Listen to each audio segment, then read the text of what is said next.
kinausap ko talaga yung girl para ako siyang kinakausap. Kasi may song din ako about that, Sige Pa Dayon, kinausap ko yung batang ako.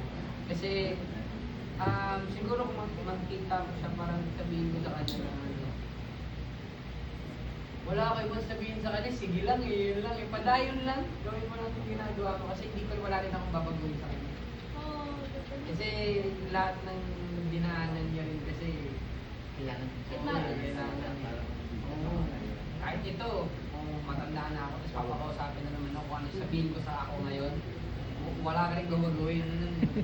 Kasi wala kang ano eh. Gusto ko sabihin sa kanya na ano, siguro ano lang, reminder lang na ano, wag lang mawala yung pag-enjoy mo sa ginagawa mo nang ganyan kaaga. Kasi yun din talaga yung naging discipline ako. Mahal ko pa sa talaga ginagawa. Kaya nung nagkaroon ng time na hindi ko na siya nai-enjoy.